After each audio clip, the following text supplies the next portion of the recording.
के पास पहुंची तो भोलेनाथ जी ने कहा कि सच सच बताना कि आपने परीक्षा कैसे ली।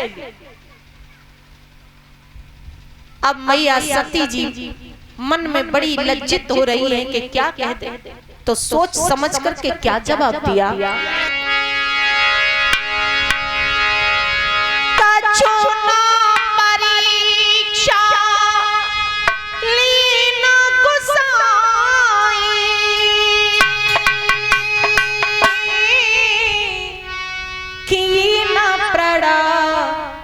तुम्हारे ही नाही राम, सिया राम जय जय राम, राम सिया राम जय जय राम।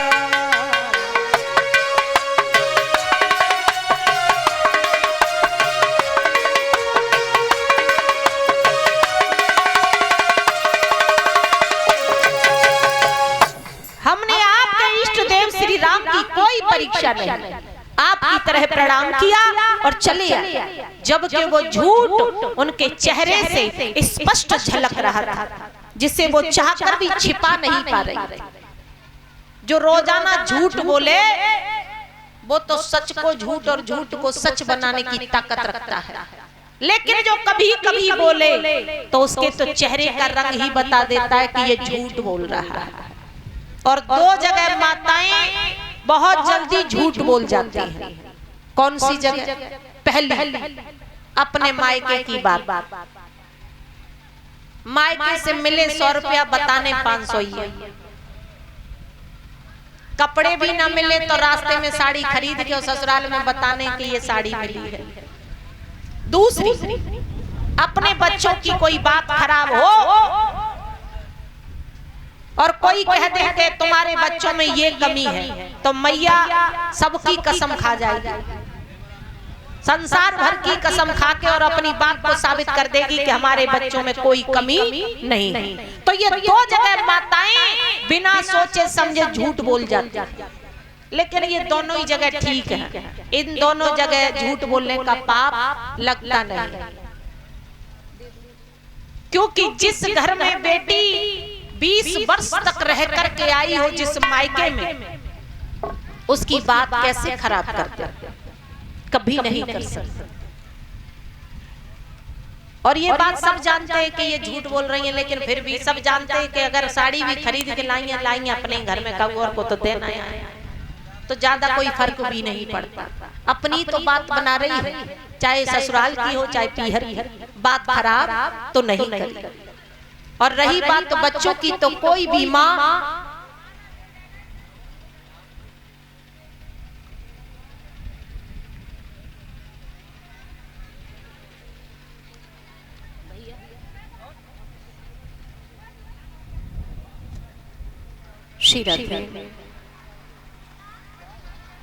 कोई भी माँ अपने बच्चों के अवगुणों को कभी संसार भर में वो नहीं बताएगी, चाहे काऊ मैया को लला रोजाना दूसरे को खोपड़ा फोड़ के आए, लेकिन वो माँ यही कहेगी कि तुम्हारी किस्म मेरो लला बहुत सीधो है, वो कभी ये कह ही नहीं सकती। तो ये दो जगह माताएं बहुत जल्दी झूठ बोल देती हैं।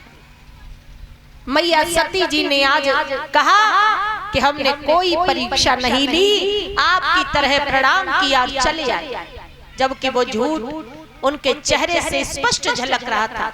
नेत्र बंद करके क्या देखा कि सती जी जो कुछ भी कह रही थी वो सब कुछ गलत था। उन्होंने इष्ट देव श्री राम की परीक्षा सीता मैया का रूप धारण करके, दूसरा भोलेनाथ जी से झूठ बोला। इस प्रकार से कहा तो भोलेनाथ ने उसी समय नेत्र बंद किए और क्या देखा, सती जी सब कुछ गलत कह रहे हैं। उन्होंने इष्ट देव श्री राम की परीक्षा सीता मैया का रूप धारण करके ली। भोलेनाथ जी को बहुत बुरा लगा, तो उसी समय भोलेनाथ जी ने एक संकल्प किया, और वो संकल्प क्या था।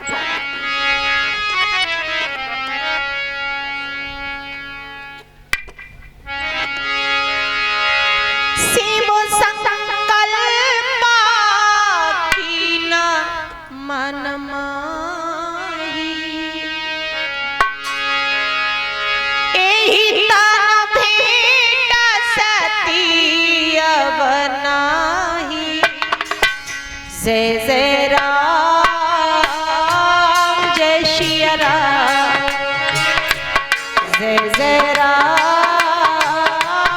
जय सिया राम।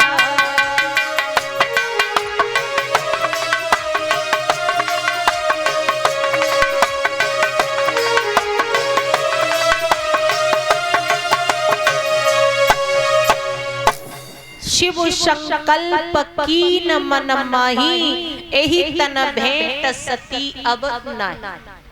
अब इस शरीर से सती जी से भेंट कदापि न होगी। आकाशवाणी हुई कि धन्य है भोलेनाथ आपका संकल्प अमर रहे। ऐसा संकल्प भोलेनाथ जी ने क्यों किया, उसका भी कारण था कि यदि भोलेनाथ मैया सती जी को उसी रूप में अपना लेते तो शायद है इस संसार से मां और पुत्र का रिश्ता ही समाप्त हो जाता। उस रिश्ते की मर्यादा को बरकरार रखने के लिए भोलेनाथ जी ने ऐसा संकल्प किया। आकाशवाणी हुई कि धन्य है भोलेनाथ आपका संकल्प अमर रहे। आकाशवाणी को सुनकर के सती जी समझ गई कि भोलेनाथ जी ने मेरा त्याग कर दिया।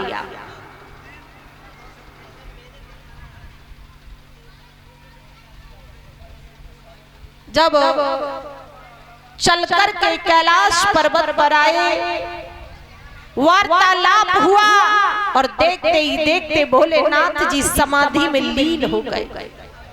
भोलेनाथ जी की समाधि कोई ऐसी वैसी समाधि नहीं थी जो हाल लग जाए और हाल खुल जाए।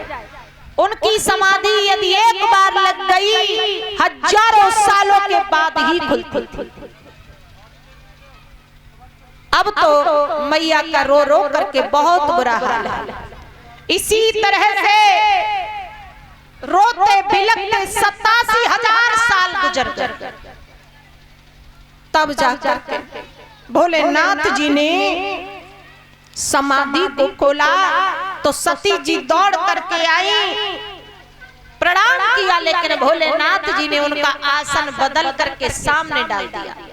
बदला हुआ आसन देख करके मैया सती जी समझ गई कि भोलेनाथ जी ने मेरा त्याग कर दिया। लेकिन गलती इतनी बड़ी थी कि सामने खड़े होकर के पूछ भी तो नहीं सकती थी, मौन रही। वार्तालाप हुआ तो क्या देखा कि अनेक देवता सज धज के अपने अपने विमानों में बैठ करके और कैलाश पर्वत से होकर के गुजर रहे हैं। तो सती जी ने पूछा कि ये सभी देवता कहाँ जा रहे हैं? तो कहा कि हे सती जी, आपके पिता राजा दक्ष ने कनकल क्षेत्र में एक यज्ञ रचाया है और उसी यज्ञ में ये सभी देवता जा रहे हैं। तो कहा फिर आप? तो भोलेनाथ ने कहा कि हमें बुलाया ही नहीं। तो सती जी ने कहा कि हमारे पिताजी से बहुत बड़ी भूल हो गई जो उन्होंने आपको नहीं बुलाया। और क्या बोली दुखित होकर के,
प्रकार से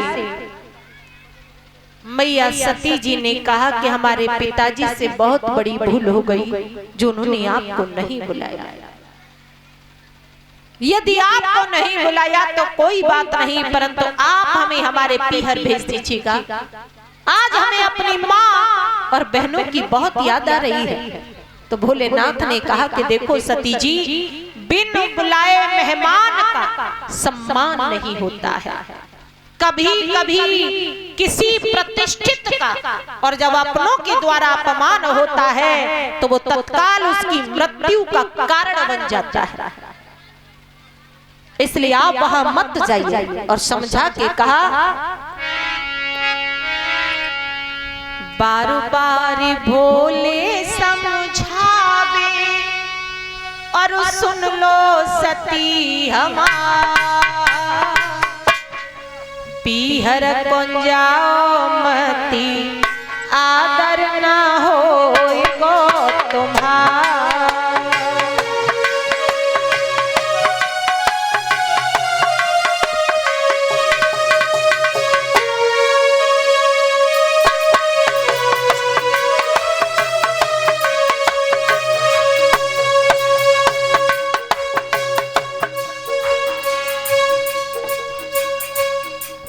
और ये 50 रुपए का पुरस्कार हमारे पास आया है श्री रक्षपाल सिंह जी नंगला भारा से।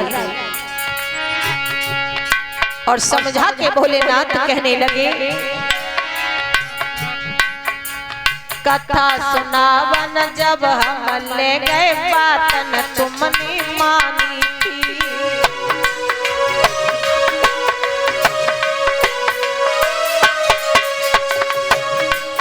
और लई परीक्षा रामचंद्र की हटिए तुमने ठानी थी।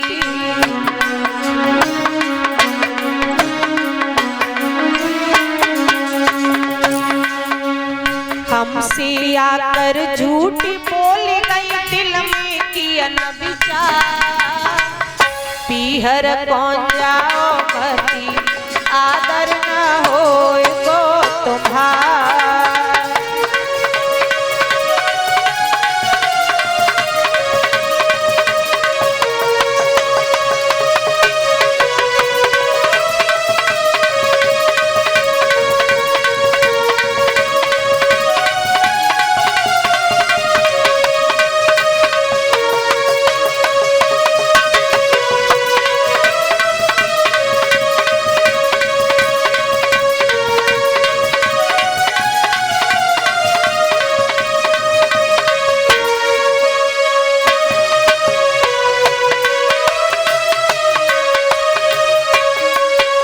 समझा के भोलेनाथ बोले, पिता तुम्हारे निया की रचाई न्योता हमको नहीं दिया,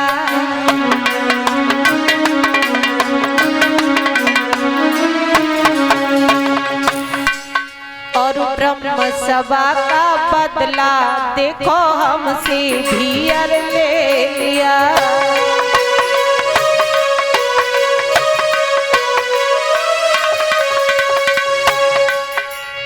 अहंकार में छाए ससुर जी होनी करे, पीहर को जाओ मती आदर न होएगो तुम्हारा।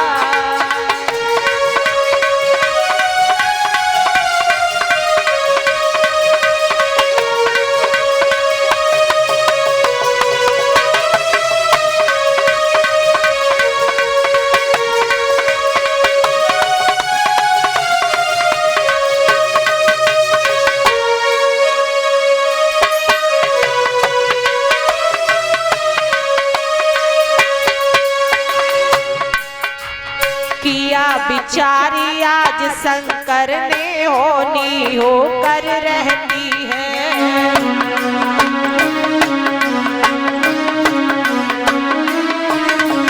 और क्या समझावे आज सती को या न होनी अब रोती है।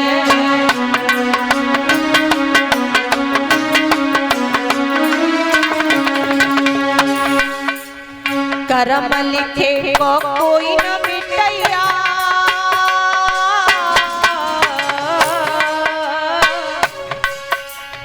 कर्म लिखे को कोई न मिटैया, श्रोता करो विचार, पीहर को जाओ मती आदर न होए गो तुम्हार।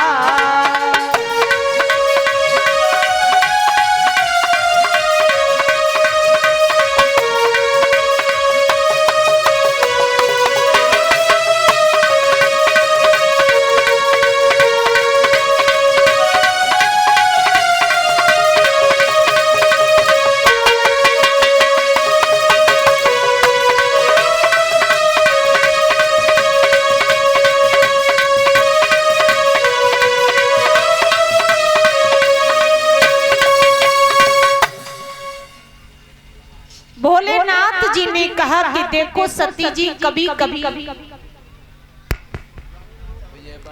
हाँ ध्यान देंगे विजयपाल सिंह और उनकी धर्मपत्नी और हमारे श्रीवास्तव जी प्रधान उनकी धर्मपत्नी